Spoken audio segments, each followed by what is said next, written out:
चलिए बात करते हैं कि बिहार में शिक्षा मंत्री को बयान को लेकर के जितने पूरे भारत में जो आंदोलन हो रहा है, टीवी चैनलों पर, न्यूज़ चैनलों पर जो तरह तरह के दिखाया जा रहा है कि आखिर सच्चाई क्या है और काल्पनिक क्या है। कोई रामायण को काल्पनिक बता रहा है, कोई तुलसीदास को गलत ठहरा रहा है, तो कोई श्री राम भगवान को नहीं मानूंगा ये कह रहा है। सबकी अपनी अपनी आज़ादी है, अपना अपना तर्क है। मनुस्मृति आखिर आया कहाँ से? ब्रह्मा से विराज हुए और विराज से स्वयंभव मनु हुए और मनु से मारीची हुए, भृंगु हुए और बहुत सारे। अब ये लोग हैं क्या? क्या वंशावली है? जी, ये विद्या वंशावली है, ज्ञान वंशावली है। ब्रह्मा से स्वयंभू मनु जो थे उनको ज्ञात हुआ, उन्होंने भृंगु ऋषि को बताए। तो पहले क्या होता था कि लेख लिपि नहीं थी, भाषा थी लेकिन लेख लिपि नहीं थी। तो पहले प्रवचन के माध्यम से, उपदेश के माध्यम से ही ज्ञान को आदान प्रदान किया करते थे। तो जो ज्ञान मनु ने सभी लोगों में प्रचार प्रसार किया, आज उसी ज्ञान में प्रक्षेप करके, यानी कि उसमें जोड़ करके कुछ लोगों ने, कुछ अक्लमंद लोगों ने किसी को नीच और किसी को उच्च बना दिया, जो कि मनुस्मृति में कोई भी जाति से संबंध बिल्कुल नहीं था, ना ब्राह्मण से संबंध था, ना शूद्र से, ना वैश्य से।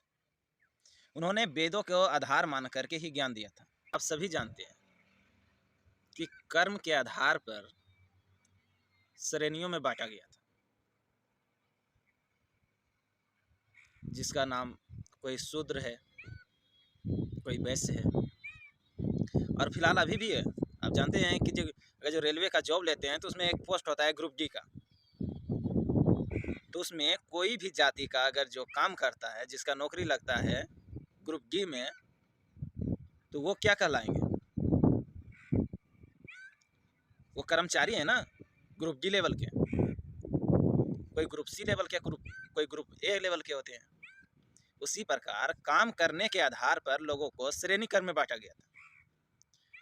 लेकिन हमारे विद्वान जो थे,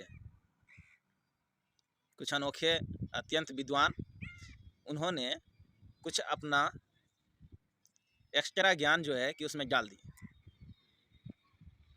अब जैसे इसे को समझते हैं कि मद् भागवत गीता है,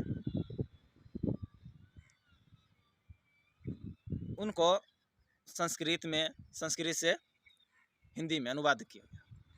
लेकिन रामपाल महाराज जो हैं वो एक अपना मद् भागवत गीता चलाए हैं, जो कि अनुवाद उन्होंने खुद किया। वो श्लोक का अपना खुद का मतलब निकाल करके दिए।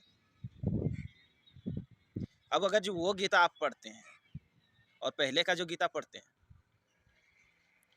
तो दोनों का अगर जो अर्थ निकालिएगा तो आप अपना अपना, कोई और पढ़ रहा है, कोई और पढ़ रहा है दूसरा का, अर्थ दोनों का सेम नहीं निकलेगा। अगर जो आप इस किताब को मानिएगा तो उसको झूठ बोलिएगा, उसको मानिएगा तो इसको झूठ बोलिएगा। मनुस्मृति के रचयिता मनु हैं। उन्होंने हस्तलेखित नहीं दिए, उन्होंने उपदेश दिए थे, प्रवचन दिए थे।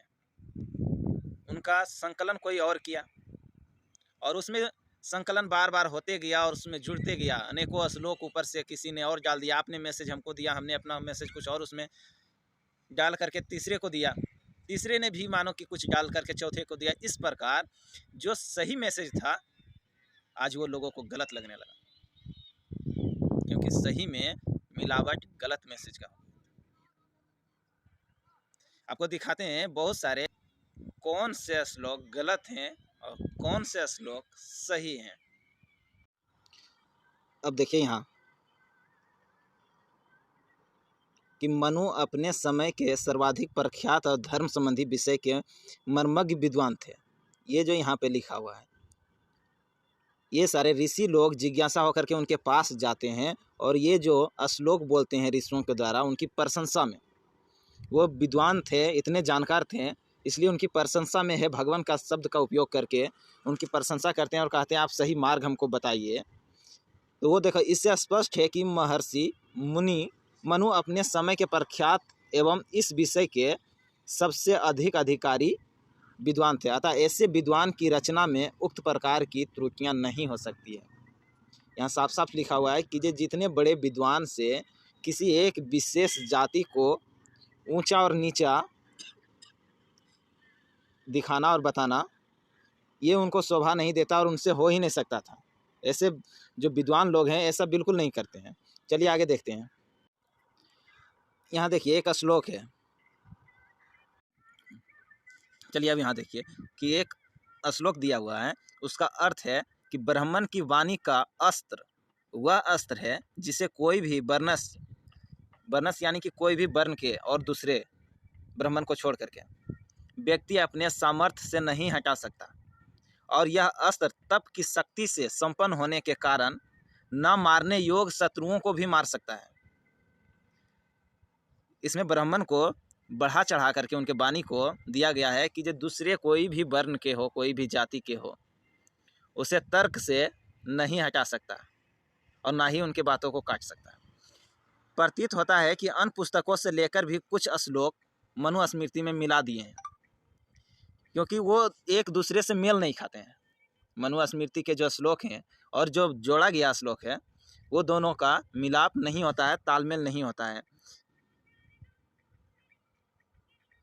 दूसरे में कहा जाता है कि ब्राह्मण ग्रंथ मनुप्रोक्तभम अंग सहित उपांगों का विद्वान चिकित्सक और साधु आदि की आज्ञा से सिद्ध इन चार बातों को तर्क से नहीं काटना चाहिए। यह श्लोक इस बात का प्रत्यक्ष प्रमाण है कि मनुस्मृति में प्रक्षेप है। अभी तक यह मनुस्मृति के श्लोकों से सर्वसम्मत रूप से घुल मिल नहीं पाया है। ये जो जोड़ा गया है उसके बाद सही मायने में ये है। अब बताइए कि इस प्रकार और भी दिखाते हैं आपको। देखिए मनुस्मृति का युद्ध नीति, उसके अंग प्रत्यंग, उस समय उनके शिक्षा पद्धति में युद्ध नीति का भी एक अलग बनाया हुआ था तालिका। जैसे युद्ध नीति के आधार युद्धार्थ सेना, सेना के अधिकारी। उस जमाने में भी पैदल सेना जो अभी की थल सेना बोला जाता है, रथ सवार सेना, घुड़सवार सेना, हाथी सवार, जल सेना, वायु सेना भी थी। सेना के अधिकारी राजा हुआ करते थे, सेनापति हुआ करते थे, बलाध्यक्ष और दूत, ये सभी मिल करके सेना के अधिकारी बनते थे।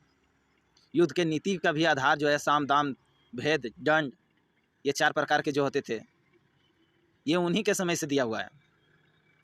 युद्ध में व्यूह की रचना, दंड व्यूह, सकट व्यूह, वारह व्यूह, मकर व्यूह, बहुत सारे ऐसे हैं। उनके शस्त्र के दिए हुए हैं, धनुष, बाण, तलवार, ढाल, कुचायुध, बहुत सारे ऐसे बहुत बढ़िया बढ़िया दिए हुए हैं। और ऐसे लोगों को मन में, उनके कर्म में, उनके शिक्षा पद्धति में बदलाव करके लोगों में सिर्फ और सिर्फ घृणा पैदा